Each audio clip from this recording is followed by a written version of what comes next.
Sa gitna ng malakas na ulan, nakaluhod sa putikan si Lin Yu habang kinukumahog siya ng mga tagapautang. Dahil lang bang namatay na ang mga magulang mo ay hindi mo na kailangang bayaran ang utang. Ang utang ng ama, babayaran ng anak. Kailangan mong tapusin ang natitirang bayad. Galit na sumagot si Lin Yu. Namatay ang mga magulang ko habang nagmimina para sa inyo. Kayo ang dapat magbayad sa akin. Bakit ako pa? Bumalik ang masakit na alaala ng nakaraan, nang pilit siyang isinama sa mapanganib na pagsubok. Kapag nagtagumpay ka sa paggising, may pag-asa pa tayong lahat. Kahit isa lang sa bawat libo ang nagtatagumpay, kailangang may sumubok. Paulit-ulit na sumisigaw ang tanong na hindi niya makalimutan. Bakit ako? 1,000 ang pagkakataon. Bakit hindi kayo ang sumubok? Takot kayong mamatay, pero ako pa ang dapat mamatay. Habang binubugbog siya at hinihila pababa, puno siya ng puot at paghihiganti. Bakit kailangan kong tiisin ang lahat ng ito? Dahil lang ba mahina ako? Sa gitna ng kanyang pagdurusa at pagkawala ng malay, biglang lumitaw ang isang nakakatakot at dambuhalang nilalang, ang simula ng pagbabago na hindi inaasahan ng sinuman. Sa gitna ng matinding pagdurusa at galit, sumigaw si Li, dahil lang bang mahina ako? At ano kung mahina ako? Sino ang nagdikta na kailangang mamatay ng tahimik ang mahihina? Sa sandaling iyon, biglang nagliwanag ang kanyang mata, at lumabas ang mensahe. Nagbubuklod na sistema sa hindi kilalang nilalang. Sinusuri ang datos. Dambuhala at nakakatakot na anino ang lumitaw sa kanyang harapan, habang sunod na anunsyo ang narinig, nakaaktibo na ang shadow system. Bumalik tayo sa simula ng lahat. Ako si Li Yi, isang veteranong manero sa pagitan ng mga dimensyon. Araw-araw, nagsusuot ako ng proteksyon at itinataya ang buhay ko para magmina ng mga batong enerhiya sa ibang mundo. Sabi ng amo ko, maganda ang kita mo ngayong buwan. Sa ganitong bilis, baka mabayaran mo na ang utang ng mga magulang mo sa loob ng 1 taon pa. Magtrabaho ka pa ng 3 hanggang 5 taon, at baka makabili ka pa ng sarili mong maliit na bahay. Pilit na sumagot si Li. Opo, magsusumikap pa po ako. Pero sa loob-loob niya, walang pusong kapitalista. Kapag nabayaran ko na ang utang, aalis na ako rito. 3 hanggang 5 taon. Gawin niyo na lang iyan sa sarili niyo.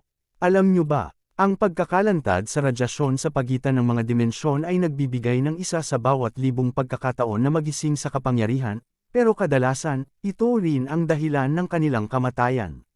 Kung hindi dahil sa kailangan ng buhay, sino pa ang pipiliing magsuot ng proteksyon at magtrabaho sa ibang dimensyon? Habang nasa biyahe, pinag-uusapan ng mga kasamahan ni Lee ang kanyang kalagayan. Siya ba ang tinutukoy mo? Yung batang namatayan ng mga magulang 3 taon na ang nakalipas. Oo, hindi lang wala siyang natanggap na kabayaran, inutang pa siya ng kumpanya ng malaking halaga. Sinabi pa ng kumpanyang nang na ang mga magulang niya ang nagdulot ng $1,000,000 na pagkawala. Kawawang bata, pero may mga matitigas pa ring puso. Bakit ka naaawa? Sa tingin ko, mahina lang talaga siya. Kung ako yan, lalaban ako hanggang kamatayan para pilitin silang magbayad. Akala ko naman papatayin mo sila bilang ganti. Gago ka ba? Patay na sila. Anong saysay ng dugo sa dugo? Mas maigi nang humingi na lang ng pera. Narinig ni Lee ang lahat ng ito, at lalong nagdilim ang kanyang paningin, mahina. Sa isip niya, minsan, hindi naman dahil sa sarili nating pagkukulang kaya tayo nagmumukhang mahina. Kundi dahil sa mundong ito, sa lipunang ito, na siyang talagang balisa at hindi makatarungan. Pagdating nila sa minahan, anunsyo ng kanilang pinuno, handa na ang lahat. Simulan na natin ang trabaho. Biglang yumanig ang lupa, guho, sigaw ng isa, pinagtawanan lang siya ng iba, guho. Isa lang yang maliit na pagyanig. Ano bang sinisigaw-sigaw mo riyan? At saka, may lindol ba sa ibang dimensyon? Wala pa akong narinig na ganun. Pero hindi nila alam, ang pagyanig na iyon ay simula pa lang ng mas malaking kapahamakan. Oo, marami na akong pinagtrabahong lugar. Wala pa rin akong narinig na ganito, sabi ng isa habang nanginginig. Baka naman mga halimaw iyan. Natakot na ang iba, baka hindi na tayo dapat magtrabaho rito. Sabi nila may nakita na silang mga interdimensional humanoid dito noon. Mas matitigas pa sila kaysa sa mga insekto at hayop na nilalang. Tama na, aalis na tayo, sobrang delikado rito. Pero galit na sigaw ng kanilang tagapamahala, lahat kayo, tumigil kayo. Inalis na ang lahat ng panganib dito ng isang awakened 3 taon na ang nakalipas. Imposibleng may mga humanoid pa rito. Kapag may nagsalita pa, papatayin ko. Bago pa matapos ang kanyang sasabihin, isang matalas na kuko ang tumagos sa kanyang dibdib. Nanlaki ang mga mata ng lahat, ang tagapamahala, siya ay pinatay na. Iyan ay. Isang interdimensional humanoid. Biglang lumabas ang marami pang dambuhala at nakakatakot na nilalang. Mabilis silang kumilos, walang awang inaatake ang mga Monero. Tumakbo kayo, wala tayong laban sa kanila. Sigaw ng isa habang pinuputol ng mga nilalang ang kanyang mga kasamahan isa-isa. Sa gitna ng kaguluhan at patayan, walang ibang nakita si Lee kundi ang pagkawasak, at ang simula ng kanyang pagbabago. Tumakbo, magmadali kayo. Habang tumatakbo sila ng walang lingon, namutla si Lee nang marealize ang katotohanan, mahigit 10 kilometro pa tayo mula sa labasan. Posible pa ba tayong makatakas? Walang tigil ang paghabol ng mga dambuhalang nilalang. Hindi natin ito kayang labanan. Sigaw ng isa habang pilit na pinapabilis ang takbo. Biglang tinamaan siya ng isang kuko. Bog! Tumalsik siya ng malayo at bumagsak ng malakas sa lupa. Umuubo at nanginginig na tumayo si Lee, puno ng galos at sugat. Sa di kalayuan, nakita niya ang sasakyan na tanging pag-asa nila. Simulan ang makina, sigaw ng mga kasama niya habang tumatakbo palapit. Hintayin niyo ako, sigaw ni Lee habang pilit na humahabol. Isama niyo ako, ngunit sa halip na huminto, pinagpatuloy nila ang pagtakbo ng sasakyan, at biglang may lumitaw na dambuhalang kuko sa ibabaw nito. Bang! Tumagos ang matalas na kuko sa bubong ng sasakyan. Tulungan niyo ako, sigaw ng mga kasama ni Lee habang hinahadyap sila ng dambuhalang nilalang, hanggang sa tuluyang bumaligtad at sumabog ang truck. Boom! Nanlaki ang mata ni Lee habang nakatingin sa nag-aapoy na sasakyan. Nakita niyang sumisigaw sa sakit ang mga nilalang habang nasusunog. Biglang namulat si Lee sa katotohanan, mahina sila sa apoy. Sulit na subukan, pero hindi pa siya nakakahinga ng maluwag, may isa pang humahabol sa kanya mula sa kanan. Buwisit, may isa pa riyan. Mabilis siyang umiwas, mabilis na inabot ni Lee ang nag-aapoy na patpat, at nang mahawakan niya ito ng mahigpit, nakuha ko na. Humarap siya sa dambuhalang nilalang na papalapit at inilawit ang 2 sulong sa harap nito. Umaalis ka dyan. Tulad ng inaasahan niya, umatras at nag-alinlangan ang mga nilalang sa liyab. Tama nga ang hinala ko, takot sila sa apoy. Agad na sumigaw si Lee sa mga natitirang kasamahan, lahat, makinig kayo sa akin. Takot ang mga nilalang na ito sa apoy. Yan ang paraan para labanan sila. 10 taon na ang nakalilipas, biglang lumitaw sa buong mundo ang mga misteryosong pinto, mga pintuan patungo sa ibang dimensyon. Mula rito ay dumagsa ang mga halimaw, mga insekto, mababangas na hayop, at mga nilalang na mukhang tao ngunit mas malakas pa sa kahit anong sandata ng tao. Tanging ang mga kinagising na mataas na nilalang, mga taong nagbago at nagkaroon ng kapangyarihan dahil sa radyasyon, ang may kakayahang harapin at isara ang mga pinto. Ang paglitaw nila ay nagligtas sa sangkatauhan, at nagbukas din ng bagong panahon ng paggamit ng enerhiya mula sa ibang mundo. Ngunit paano naman tayong mga karaniwang tao? Hindi tayo isa sa kanila. Para sa atin, ang mabuhay pa lamang sa mundong ito ay nangangailangan na ng lahat ng ating lakas. Magmadali kayo, sigaw ng isa habang tumatakbo sila sa gitna ng apoy at ulan, manggakuha kayo ng lahat ng maaaring sunugin. Sa harap ng mga halimaw mula sa pinto, wala tayong sapat na lakas kahit tumakbo lang. Kaya ang apoy na lang ang tanging pananggalang nila. Ngunit nanginginig na ang kamay ng isa nilang kasama habang hawak ang sulo, hindi na ito magtatagal pa. Sa silid ng imbakan, sigaw ni Lee, may gasolina doon, maaari nating harangan ang pasukan gamit ang apoy hanggang dumating ang tulong. Agad na nagtipon sila ng magkatalikod at bumuo ng bilog habang dahan daw ang umaatras, magkatalikod tayo. Bumuo ng bilog at umatras ng dahan-dahan. Nang makarating sila sa silid, nakita nila ang mga bar aisles ng gasolina at ang butas na pasukan sa likod, mabuti naman. Magmadali, ibuhos ang gasolina sa pasukan. Utos ni Lee, sige, Isang malakas na sipa ang nagpatambo sa bar aisles, at kumalat ang likido sa lupa. Ihagis na ang sulot. Sabay-sabay nilang inihagis ang mga nag-aapoy na patpat. Sumabog ang apoy at bomb-alot sa buong daanan, roar, sumisigaw sa sakit ang mga nilalang habang pinipigilan sila ng liyab na lumapit. Ligtas na nakatayo sila sa likod ng pader ng apoy. Inakbayan ng matandang kasama si Li Yi at ngumiti ng may luha, Li Yi. Salamat sa iyo. Kung hindi dahil sa iyo, wala na tayong lahat sa labas, sabi ng isa habang nagpapahinga sila sa loob ng ligtas na silid.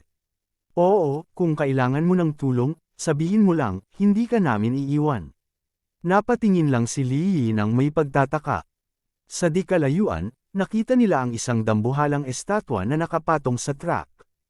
Ang estatwang iyan, bulong ng matanda. Matagal na natin itong natagpuan sa minahan. Siguro ay balak itong iligal na ibenta ni tagapangasiwawang sa itim na pamilihan, kaya narito ito. Mukhang ilang taon na rin itong nakatambay dito. Biglang umalangaw-ngaw ang tawag sa radyo, Sektor 7. Sektor 7, tumugon kung naririnig niyo ito. Agad na sumagot ang isa, may balita na. Magtanong ka kung kailan sila darating. Sektor 7 dito, inatake kami ng mga humanoid at kailangan namin ng agarang tulong. Natanggap namin ang inyong ulat. Darating ang tulong sa loob ng 2 oras. Hanggang sa dumating sila, tiyakin niyo ang inyong kaligtasan. Nang hina ang tuhod ng lahat, 2 oras. Hindi ba pwedeng mas maaga pa? Kami, tuluyan nang naputol ang linya, tanging kaluskos na lang ang naririnig, hello. Hello, static. Nagkatinginan sila ng puno ng takot at kawalan ng pag-asa. Ano na ang gagawin natin? Ang natitirang lakas ng mga suot natin ay sapat na lang para sa 1.5 oras. Ganoon din sa amin. Ayaw ko pang mamatay, naghihintay sa akin ang asawa at anak ko sa bahay. Nagpumiglas ang isa sa galit, putang ina, baka mas mabuti pang magmaneho na lang tayo palabas dito. Kahit isa lang ang makaligtas, mas mabuti na iyon kaysa maghintay na lang hanggang sa mamatay tayo. Tahimik na nakatingin si Li Yi sa tagapagpahiwatig sa kanyang braso, 6% na lang ang natitirang lakas ng kanyang kasuotan. Bumababa na ang lakas, sana ay dumating na agad ang tulong. Biglang tumaas ang boses ng isa sa kanila, tumigil muna kayong lahat at makinig kayo sa akin. Lumingon silang lahat, at dahan-dahan niyang inilahad ang katotohanan, hindi tatagal ang mga kasuotan natin hanggang sa dumating ang tulong. Sa ganitong sitwasyon, kailangang magsakripisyo ang isa. Tumitig siya ng diretso kay Li Yi, na puno ng kasamaan ang boses, gaya ng mga matatanda, o kaya ay mga walang kamag-anak. Wala kang pamilyang naghihintay sa iyo at nalulunod ka sa utang, puro pagdurusa lang ang buhay mo. Kaya paibigay mo na lang sa akin ang baterya ng kasuotan mo. Ikaw, galit na sagot ni Li Yi, ngunit agad siyang tinamaan ng matigas na kahoy sa balikat, blag. Gusto mo pa bang lumaban? Akala mo ba kaya mo kaming talunin? Sabi pa nito habang tinatapakan siyang nakadapa. Sige pa, lumaban ka. Subukan mo lang. Habang pinipigilan siya, sinubukan nilang buksan ang proteksyon ng kanyang helmet, tulungan ka namin, baka kapag nalantad ka sa radyasyon, magising ka pa at magkaroon ng kapangyarihan. Oo, kapag nagising ka, ikaw na ang magiging tagapagligtas namin. Nanginginig sa galit na bamulong si Li Yi habang nakadapa, mga walang hiya. Kung magkakaroon man ako ng kapangyarihan, kayo ang una kong papatayin. Tumawa ng mapang mata ang mga sumalakay sa kanya, 1,000 ang pagkakataong magising, akala mo ba mapapalad ka pa? Isa pang baterya ang nakuha natin. Pagkatapos ay lumingon sila sa iba pang natatakot na kasama, sige na, sino ang susunod na susubok magising? Sa takot, nagtulakan ang iba, kunin niyo ang sa kanila. Huwag ang sa akin. Habang abala sila sa pag-aagawan, sinamantala ni Li Yi ang pagkakataon at tumakbo patungo sa truck. Huliin niyo siya, sigaw nila habang humahabol. Huminto ka dyan. Mabilis na nakapasok si Li Yi sa sasakyan at pinaharurot ito, kung mamamatay tayo, mamamatay tayong lahat ng sabay. Ngunit biglang yumunig ang lupa. Ang dambuhalang estatwang nakalagay sa likod ng truck ay biglang gumalaw at nahulog pababa, bang! Nang hihina at nakadapa sa lupa, napansin ni Li Yi ang tila nakangiting anyo ng nilalang, tumatawa ka ba? Dama po ang tingin niya sa dambuhalang estatwang nabuhay, at kung ulo ang kanyang galit, kahit ikaw pa, ang estatwang ito. Pinagtatawanan mo rin ba ako? Sa gitna ng kanyang puot at kawalan ng pag-asa, biglang nagliwanag ng mas matindi ang lilang liwanag sa mga mata ng nilalang. Hindi ito pangungutya, ito ay pagkilala. Sa sandaling iyon, tila gumising ang matandang kapangyarihan na nakatago sa loob ng bato. At dito muna nagtatapos ang ating recap. Kung nagustuhan mo ang kwento, huwag kalimutang i-like ang video, mag-comment ng iyong opinyon, at i-subscribe ang channel para hindi mo mamiss ang susunod na mga kapana-panabik na manhwa recap. I-click na rin ang notification bell para lagi kang updated sa bawat bagong upload. Maraming salamat sa inyong walang sawang suporta. Hanggang sa susunod na recap, ingat, at magkita-kita tayo sa susunod na kabanata.